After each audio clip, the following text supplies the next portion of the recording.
Good morning, ladies and gentlemen. How are we today? It is, of course, Branding for Breweries, the show that brings you the brightest minds from around the world to help your brewery thrive and do incredible things.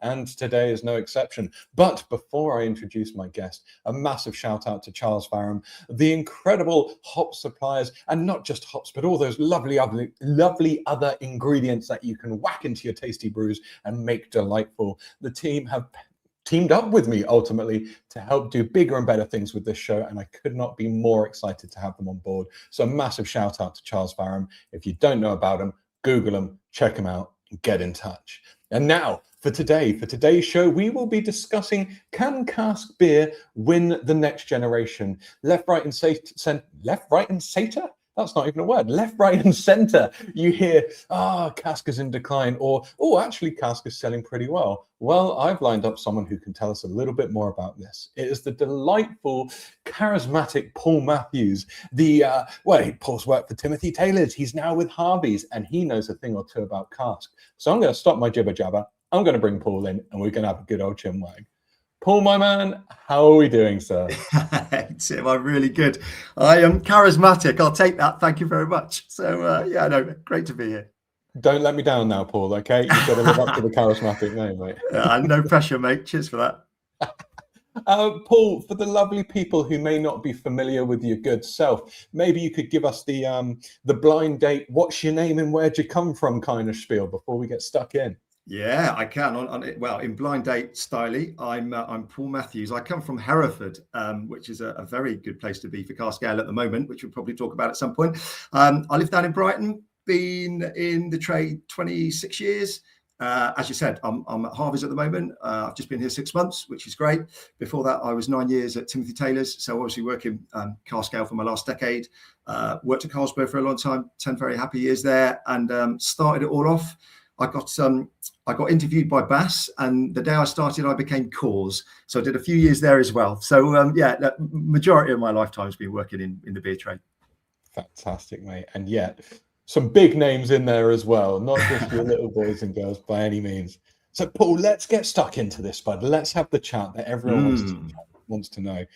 In your opinion, is cask beer in decline, or are we looking at the wrong metrics somewhere? Yeah, both, which is easy to say. But let me give you some sort of stats on it, Tim.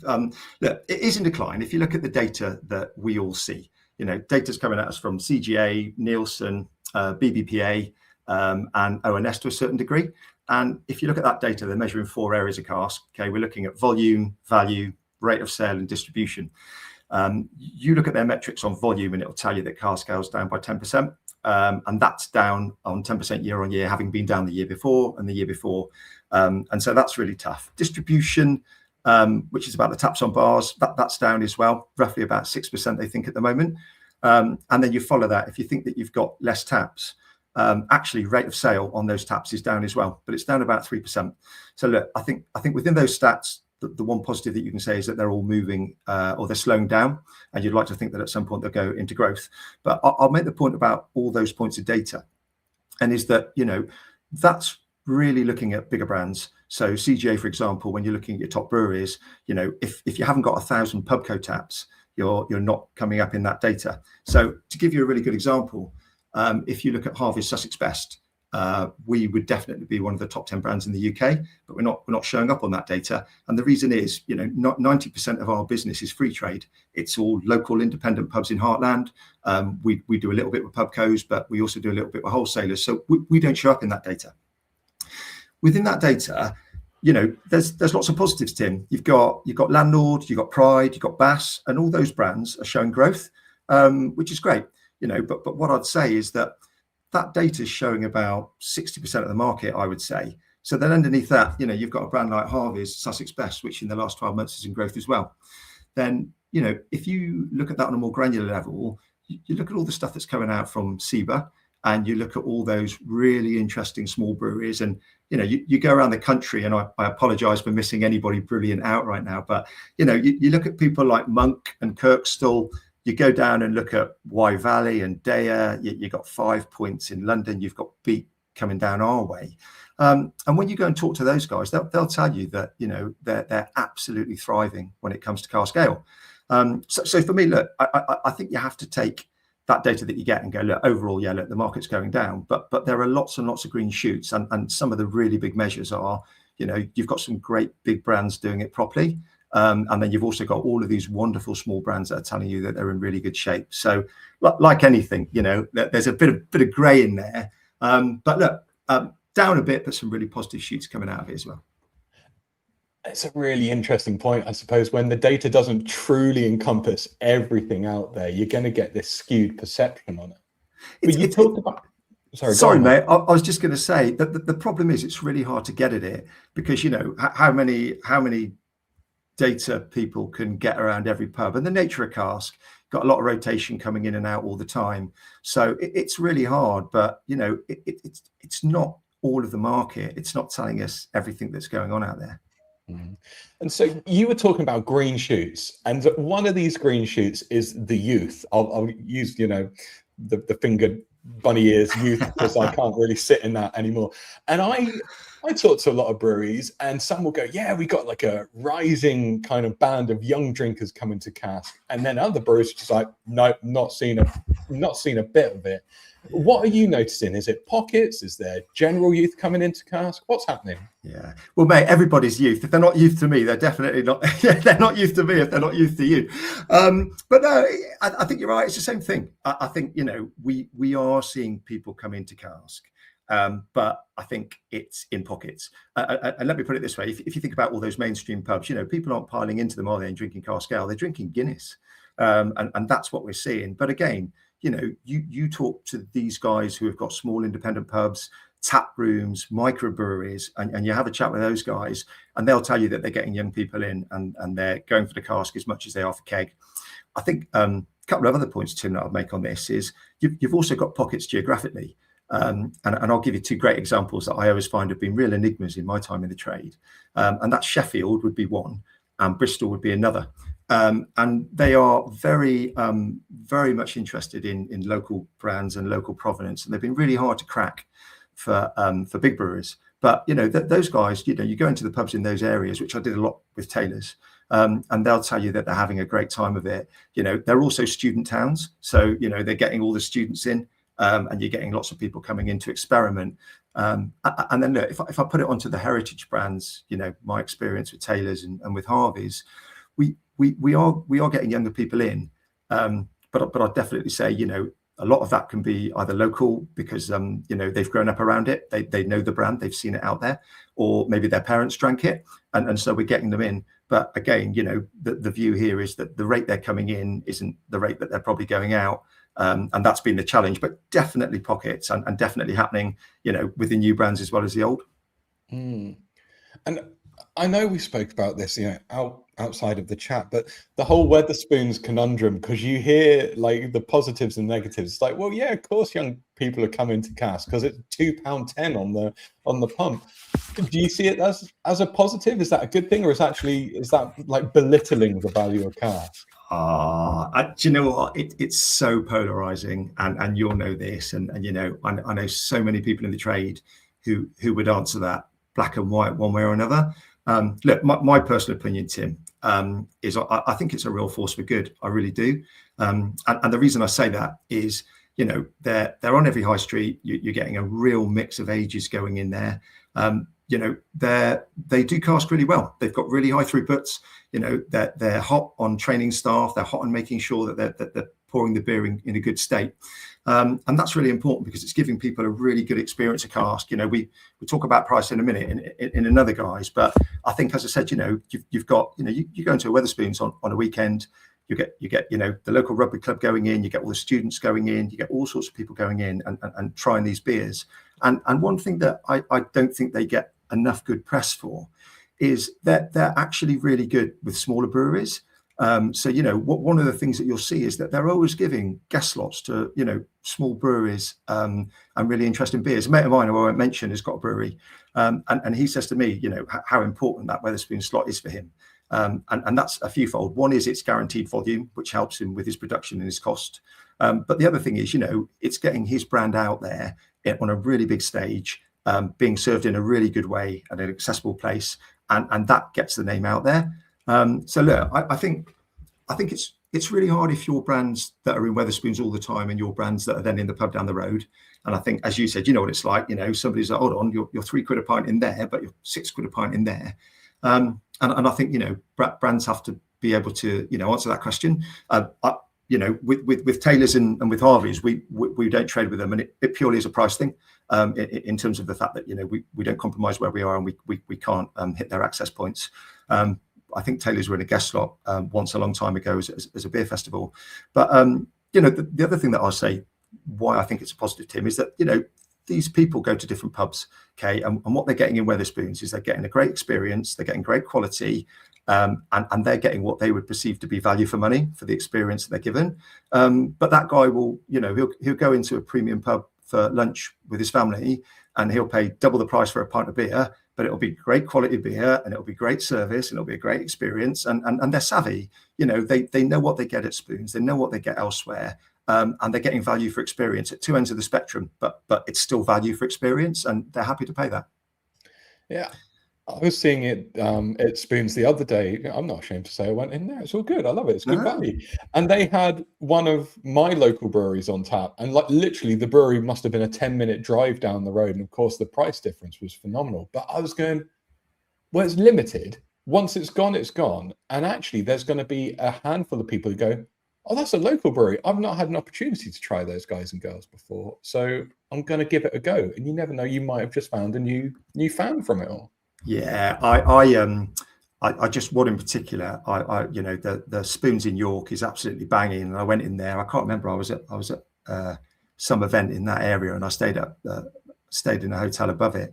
And it was absolutely banging, and all the students come piling in weird coloured clothes, and but everyone drinking not just Guinness, real range of drinks. And I think sometimes you pile into the big mainstream pubs. So many people are drinking Guinness at the moment, but there was a real mix, and it's getting young people into our brand. And as I said, they're really hot on quality.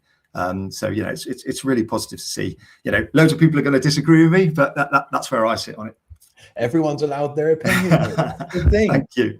So you talked about Guinness there, and I don't think we can have a conversation about Cask and can we make it relevant without looking at Guinness and going, what should other breweries, other Cask breweries, be taking from the likes of Guinness and kind of bringing it into the way they operate and promote themselves? Yeah, look, you might know, Tim, but I did a talk at the Cask seminar. Was it last year?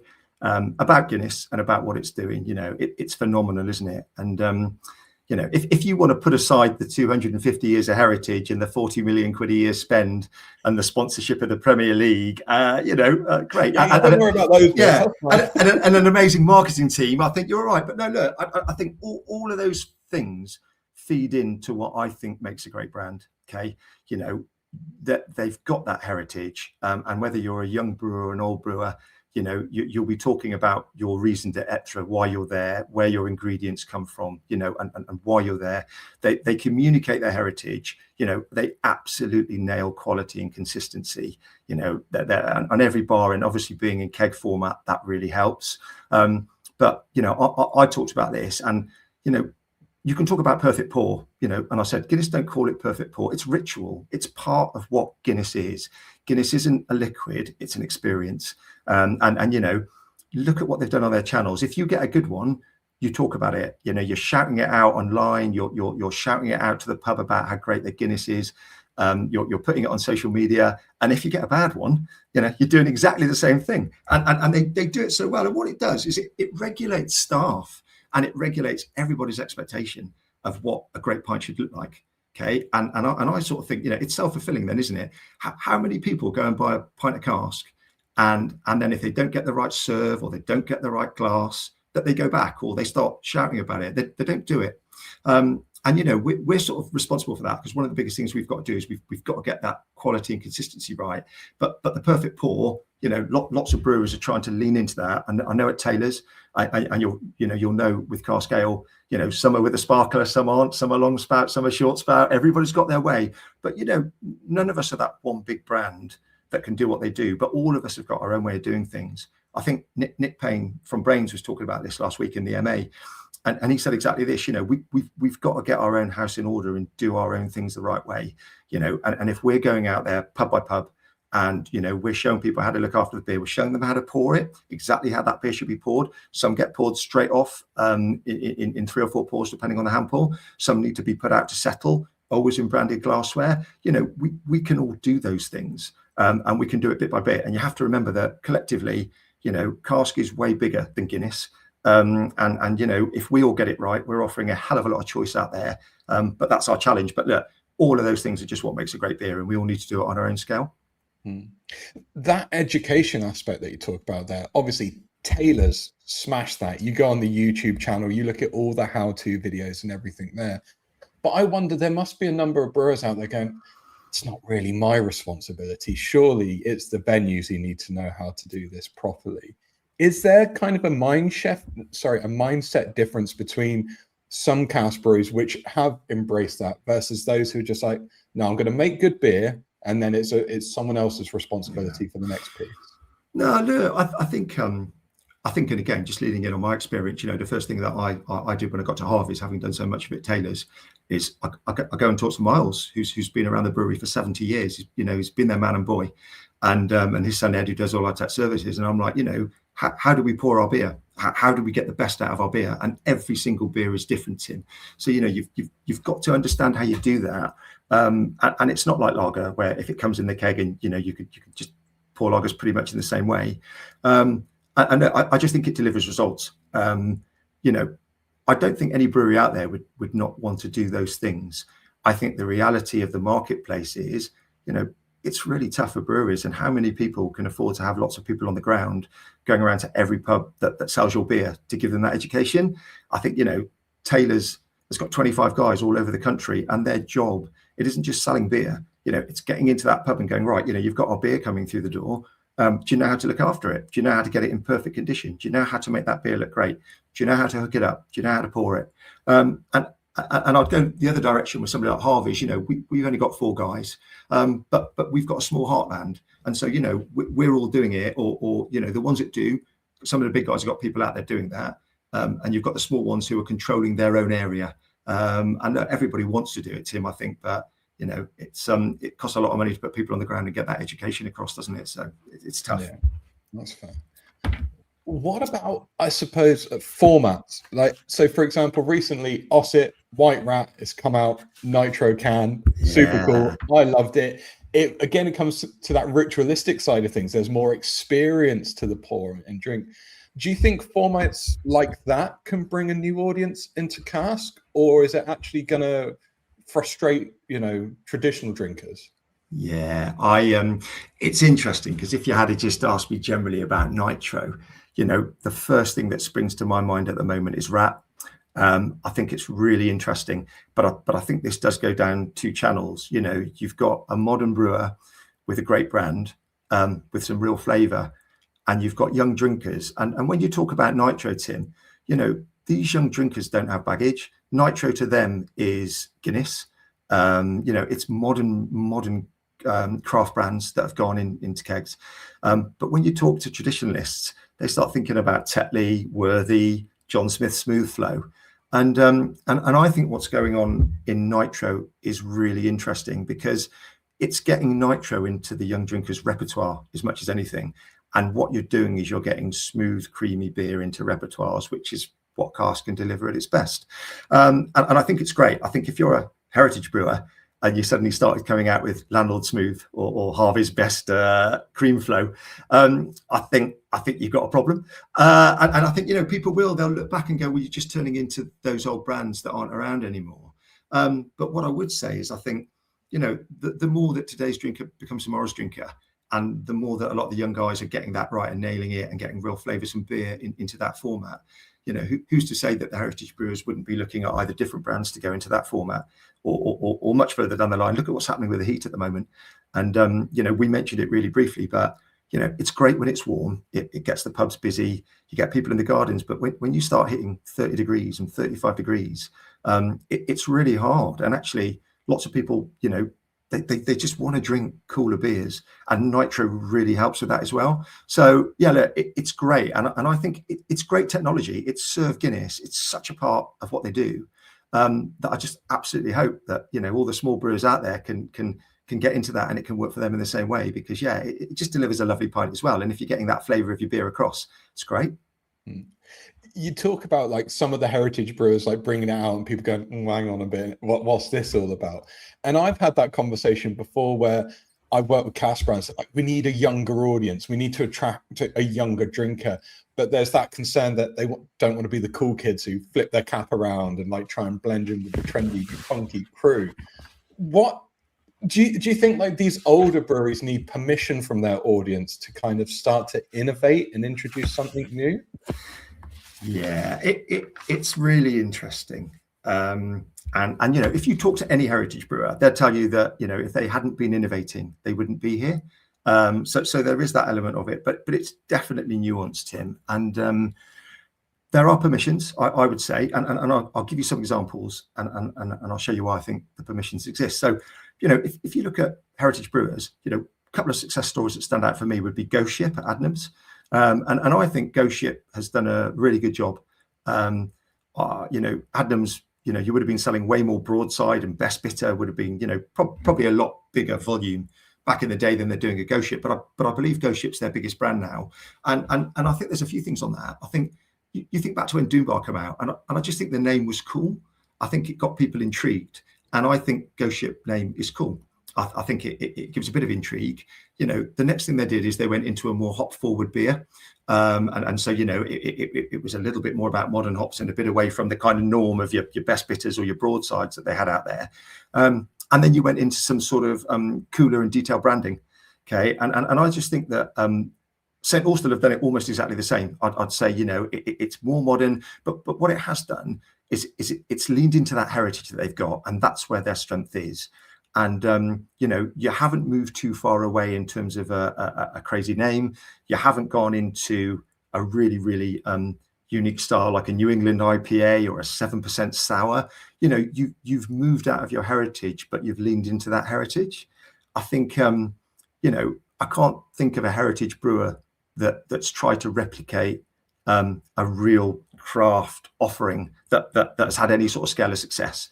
And I think another way that I'd look at it, and I mentioned this to you earlier, but again, on my experience, we as Harvey's did a collaboration with Beak down in Lewis, who are fantastic, last month, and it sold out. We hadn't even put it into Cask, and I had people phoning me from Liverpool and Manchester asking me if they could get some, and I was like, oh God, we haven't got any. It was only a small brew, and it was Beak's beer. But and then you look at Taylor's with Monk, and they did Northern Rising, did the stout, and we had people on the opening night driving up from the Midlands and driving up from Bristol to try the beer because they weren't sure that they'd get a look in with it. And what I'd say is that if you didn't have that Beak name over the door, and you didn't have that Northern Monk name over the door, and we'd launched a golden ale or they'd launched a stout, you're not going to get that. So look, I think we can innovate, but to be successful, I think that there are nuances and there are parameters. I think the young guys, it's great because you see people like 5 Points doing Best Bitter and doing some old styles, and then they could quite easily dip into some really interesting modern stuff. But I think the stretch for us at the moment as a heritage brewer is really hard. We've got to lean into the things that we do really, really well, and show that we're keeping all those great things and taking it slightly left field for us. But we've got to be careful how far we go with that to be successful. It comes down to compromise, isn't it? You don't want to compromise what the brand is or try and pretend to be something different to appeal to a crowd that you're not, because somewhere it's going to be like unfold and you're like, oh, this just feels inauthentic and fake. Joe, I think one of the terms that you'll appreciate that we've talked about a lot in the companies I've been with recently is dad dancing. Yeah, you kind of you put on a really cool badge and you call yourself a crazy space hopper IPA. And people are like, "Oh, mate, what are you doing?" And you've got to recognise your age and responsibility, I guess, is another way to put it. Yo, I just want to take a second out of Branding for Breweries to make you aware of something. For those of you who don't know, outside of hosting Branding for Breweries, writing the book Branding for Breweries, I also provide independent breweries with hands-on support with their branding, design, and marketing. In fact, it's even better than that because it's not just me, it's a whole bunch of awesome independent brewery folks who are dedicated to doing the very best for each and every independent brewery. The team have worked with some incredible breweries like Northern Monk, Ossett, Brains, Pillars, all over the globe, and gaining results like doubling revenue, winning Rebrand of the Year, even gaining over 7 million views on the TikTok channel. So if you're looking to level up your brewery's branding and marketing this year, drop us a message over at www.thebrandweavercollective.com and a member of the team will get back to you and we can have a chat. Now, back to the show. One of the key themes that a lot of cask breweries will lean on is provenance. It is location. Do you think that's still enough to separate and differentiate a brand these days, or do they need to work a little bit harder? Yeah, no, personally, I don't think it's enough. I think for me, and again, with premiumization of all categories, provenance is a gimme. It's why you're there, and people expect a kind of baseline of excellence from that. Why you're using the ingredients that you're using and what they deliver. But people are getting really discerning about what's coming out the spout at the other end. And I think you look at people like Taylor's and Harvey's, for example, and I would say, look, we've got provenance, we've got quality, hopefully we've got consistency and abundance. But I also think one of the things that we've had to do over time, because people expect it, and I talked about this experience, you've got to offer more. And for me, for example, just look at the branding of brands like Sussex Best and Landlord. If you go back 10 years, Tim, just before I started at Taylor's, the Landlord was a green wheat sheaf, Boltmaker was a blue wheat sheaf, Golden Best was a yellow wheat sheaf, and Harvey's was a very small badge that was a small cask with some hops on it. But both of them refreshed the brands a few years ago now, but much more modern, much more individual, much more appealing on the bar, bigger, still leaning into all the heritage, but giving you cues. They've also brought out, especially Landlord, fantastic modern glassware that leads into what the younger brewers are doing, and that's really important. I don't think if you hadn't have got a refresh on your brand, that we those brands would be doing what they're doing now. So I just think provenance is a gimme. But there's an awful lot more to it to impress today's consumer, that's for sure. Music to my ears, mate, when you go, yes, cask breweries need rebrand services. I wonder if we could help with that. Yeah, you didn't pay me. It's great. So, Paul, I don't know if you ever would, but if you were ever going to open a cask brewery, like, what would be your first few steps? Kind of like, where are you going to focus your effort to get your drinkers in? What are you going to be serving and how are you going to be doing it to make an absolute rock star cask brewery that's going to fly? Yeah. Oh God, I hats off to anybody that's got a brewery. I think I don't think I've got it in me to do what they do. But no, I think for me, and I've said it before, Tim, cask market is big. You look around and you think everybody's drinking Guinness, but the cask market combined is twice the size. And what you've got out there is a lot of drinkers interested in good cask ale, and they're explorers. They're not afraid to explore. But that said, they want to explore good beer. So if you ask me, would I be trying to attract a new audience, or would I be trying to go after existing cask drinkers? I'd probably say 80% of it would be going out.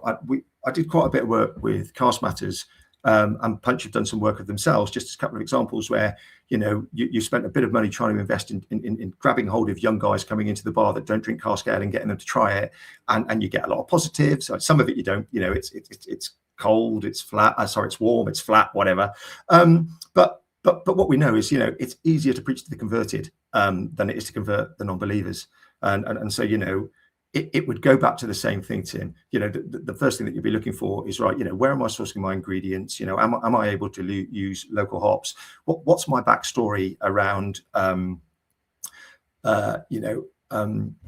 sustainability, and making sure that for example, all your spent grains are going back out to cattle and your yeast is being used. You've got to have that full story about premium quality ingredients that are the right ones to deliver that beer that you want to do, that the brewery is really mindful about its local people and its local environment. And then you've got to come out with a really amazing beer. And then you go back into all the things that we were talking about, got to make sure that you're supporting that in the right way, that you make sure that you're really clear about how that beer is being served and what that beer stands for. And I just think, those cask ale drinkers will see an interesting badge or an interesting name over the door. But if you ain't delivering that quality, behind that, it's not going to work. But if you get all that right, I think, you're stealing a bit of share, but also, get that right as a modern brewery, as we're seeing. And that gives you the opportunity to maybe play around with some really interesting styles. And within those styles, I think you're then stealing from, keg and craft keg brands that, aren't so hung up. They just want to try great beer and great styles. You talked about like collabs. Obviously, Harvey's done with Beak. We've got Timmy Taylor's with Northern Monk. Do you think that is benefiting keg more than cask, or is cask benefiting from it more than keg because of the pull of audiences? Yeah, it's really interesting question. I think, I think you see a lot of it in keg. And I think you see a lot of it with modern breweries. There's a lot of collaboration going on. A lot of that is to get the styles right and for them to share information and get really interesting different styles. But I think there's an awful lot of it. I think you don't see it as much in cask. There was a time when you saw a bit of it. And certainly at my time at Taylor's, I kind of highlighted what I thought were 3 or 4 breweries that I thought it would be really beneficial to both of us and the story would really knit. And obviously Monk was one of them, and we did that collab. We did a collab with Thornbridge for their birthday, which was great, and that went really well, although it was only for a month. But there were a couple of others that I really liked for different reasons. And some of it was about beer style. Some of it was about the guys that set up the brewery were cask heads, even though they were doing a lot of craft. Some of it was about great brands doing great things that are really attached to their own heartland. But I do think that with cask, because there's less of it, sometimes when it's old school with new cool, you get a lot more noise in cask about that happening, because we're not seeing as much of it as maybe we were before COVID. And I think it's less, so it makes a bit more impact. But look, it's really important to both sides of the argument, isn't it, that they're doing really good, interesting and meaningful collaborations with very different types of breweries. And earlier on you talked about, obviously it's easier to bring on board the pre-converted, but with Timmy Taylor's it almost feels like there's a distinct line or age range that they're targeting for. Is that intentional, that they're not trying to do the dad dance as we talked about earlier on? But if I remember correctly, you talked about Timmy Taylor's was the brand that was there waiting for the drinker at that right moment when they became ready for it, I suppose. Yeah, no, look, absolutely. I think again, it was something that we kind of touched on in a conversation at the Cask seminar, but it takes an awful lot of money to get to younger drinkers. If you're not those kind of cool tap rooms on the floor that they see as being really funky. And I think you could spend an awful lot of money trying to drop the age of your consumer by 5 years or 10 years. Tim, I sort of used to say to people, I use my own experience when I was in my 20s. I don't think I looked at cask ale. I actually remember a funny story talking to a mate of mine, and a friend of ours had got an older boyfriend, and my mate said, "Oh, and he drinks cask ale," and we were all like, "Ugh!" But all of a sudden, you hit 30 and you hit 35, and you love going out for a beer. And all of a sudden I started to get heartburn. I found it gassy. And then, I liked good beer, or what I perceived to be good beer. And a lot of that was more about the marketing of the brand or the taste of it once I tried it. And then you start asking people what they drink, or you start to find a little bit more about those brands. And that's the stage where you get found. If you're that absolute quality beer and, you are to ale what that craft brand was to a younger drinker now, one of your mates would go, "Oh, well, that's, quote a Madonna phrase, but that's the sort of nectar of cask ale. You want to have a go at that, and when you do, you find it amazing." And I just think you've got to invest your money. Look, we're always trying to move the dial on marketing to younger consumers, but as I said, none of us are Guinness, none of us are Coors, none of us are Heineken. You have to work within your own parameters, and you have to make sure that when people find you, they absolutely find you in tip-top condition, and they'll come back. I've just got in my mind like the next marketing campaign for Cask is like, do you suffer with heartburn and uncontrollable bloating? Yeah. Then drink craft beer. I might do a collab with Rene, see how that goes on. Yes, let's make it happen. The Harvey the Rene crossover. Exactly. Yeah, brilliant. So, Paul, in your mind, mate, what do you see coming down the road for Cask? Like 5 years ahead, is it a positive picture? Yes. I think it could be a little bit longer, Tim, and I'll tell you why. It was really interesting. I think his name's Andrew Turner. Chap from St Austell did a bit on the Cask report in the MA last week, and he was saying that I think Cask will be the next cool thing on the bar. And I think if you take that upstream, or you take that to a sort of macro level, what's always interested me is if you look at beer styles in the UK and you look at it over the last 130 years, 140 years, beer styles have changed. You go back to the early 1900s and you're talking about porters and IPAs, and then sort of stout come in on the back of porter, and those brands probably hang around for like, I don't know, 30 years, 40 years, and then we went into milds, and we went into best bitters, and we went into Cask, and that had a long time, mild as being the number one beer that people drank. Then lager came along, and keg beer. And you remember some of the old fizzy keg beers. They should do a collaboration with Rene, that's for sure. And then but lagers stood the course now for a lot longer than any other brand, and lots of reasons. It's upped its game. The quality's got better. The theatre, the invigoration, the amount of brands that are coming in. But what you then had, as you recall, is you had the craft movement, and that started to move in, and it looked like that was going to be what took over from lager. And then more recently, you've got Guinness and what that's doing. But one of the big points about that market is those market shifts have generally come historically because everybody's piled in. So all the big boys went into porter and IPA, then all the big boys went into mild. What you saw with craft is that the big boys tried to get into that. And we all know that, suddenly you've probably got that provenance issue other than one very big brand that does really well. And so it didn't take off because they didn't change their style in that way. Now, when you talk about the market now, the market isn't stout, it's Guinness. You look at the size of Guinness. And the interesting thing here is, the other big boys aren't piling into it. You've got Murphy's out there, which is the obvious choice, and it's a great brand and it's owned by a big brewery. But, you think about the amount of money that they'd have to plow into that brand to compete with Guinness at a scale. And what if it fails? Suddenly, we've also seen, Tim, when Guinness had a shortage a couple of years ago, was it last Christmas? Lots of people were putting on other stouts, but the minute it came back, they went back. And I'll tell you another example. I was in a very popular pub down in Bristol that sells lots and lots of beers, and not overly a Guinness fan, but sells a lot of it. And people are coming asking for Guinness, and he'd be like, no, but I've got this beautiful stout, local stout from Bristol, and this one is very chocolatey. This one's coffee. It's like, I'll have a Madry. Seriously. And so look, I think there's two things. People like the next big thing, but I don't think in stout the next big thing that is mainstream is there for them. And then all the things that we talked about that Guinness do to offer this heritage. Cask has got it in abundance. But let me tell you two other things. Indulge me, because I was thinking about this the other day. I'll tell you two other brands that I think are really playing into Cask becoming cool. One of them is Hawkston. Okay, and for me, that is about the messaging and the noise that Hawkston are being able to generate as one brand about provenance, about supporting local farmers, about supporting local businesses. And I know quite a lot of guys who work at Hawkston, and they're out there, knocking doors. And first of all, you've got the conversation about, do people like Jeremy Clarkson or not? And if not, that end of story. But one of the things that's being said back to them the minute they walk through the door is, oh yeah, local farmers and heritage and small businesses, and I see it on telly. How long have Cask Brewers been trying to get that message across? Forever. But that message is hitting home. And the final one that might make you smile a bit for me is Stella.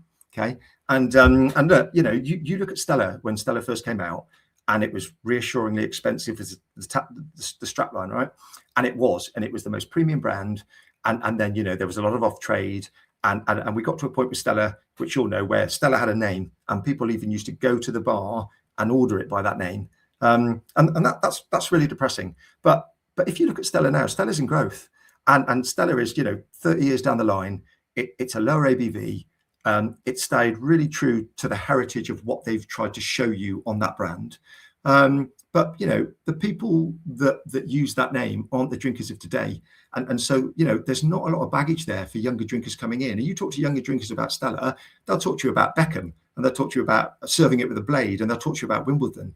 And it just does go to show you, that if you can get that refreshing of the brand right, that you can refresh. And so look, what does the market look like in 5 years for me? A thriving cask market. It will get smaller. More pubs will take cask off before it gets better. But what I think with all the stuff we've talked about today, Tim, if every brewery is doing their own bit in their own area around that provenance, around that quality, around that consistency, around that theatre, around that point of sale, and really encouraging people in their own small way, what I would like to think you're going to get is you're going to get the real diehard pubs that buy into cask. And they're going to start extending their range. They're going to start growing their rate of sale. They're going to maybe have one or two heritage brands, a local one or a national one that they absolutely can rely on and people know what they're getting. And then on top of that, they're going to have 2, 3, 4, 5, rotations of really great local beers and exciting pins. And if they're offering quality, they will turn that market around and they'll start to grow. And if they do that, then the only pubs that will be going back in a cask will be the ones that actually are really, really prepared to live by those principles. And for me, I would love, as you can see, nothing more than cask ale to be the next big category that takes over from Guinness, takes over from Hawkston, takes over from lager, for all the reasons that we've talked about, and giving everybody, great breadth, great flavour, great differential. And I'd be a very happy cask ale salesman. No doubt, I'd be a very happy cask ale drinker, my man. I'm bought into the vision now. Thank you. And all they need to do is listen to this podcast to work out exactly how to do it, right? Let's hope so. Paul, mate, this has been a phenomenal chat. Thank you, buddy. Welcome. If people wanted to reach out, pick your brains, or just wax lyrical about cask, I suppose, where could they find you, my man? Mate, anytime. Just phone up Harvey's, ask for me. Happy to share. I'm on LinkedIn, so you can get me there anytime. Not hard to find my email address, pmatthews@harveys.org.uk. Look, I'm all for it. The nicest thing about cask ale is that we're collaborators. All of us big breweries, we all share, we all try and share our experience. We're all very open about the things that we're doing, to try and engage consumers. And that's great. I love, I love going to the CB meetings up at Taylor's and meeting all the small brewers in the area. Love doing the collaborations with Beacon, some of those local guys. I just think it's great. And, we would steal with pride any great innovation. And likewise, we love people to do the same with our brands. We all need to work together to make this thing work. Fantastic, mate. Well, once again, Paul, thank you so much for the time today, buddy. Everyone who's tuned in, left a little emoji or a little wave, whatever it is, thank you. I hope you enjoyed the chat. And stay tuned for more fantastic episodes of Branding for Breweries, because we've got other incredible guests, just like the wonderful, he was charismatic Paul on the show. Cheers, guys. Cheers. Thanks for the time. Cheers. That's a wrap on this week's episode of Branding for Breweries. If you got something great from it, hit follow, like, and subscribe on your favorite streaming app. Or even better, leave a review, share it with your brewery pals, or get in touch, because I want to chat to you. Rock on!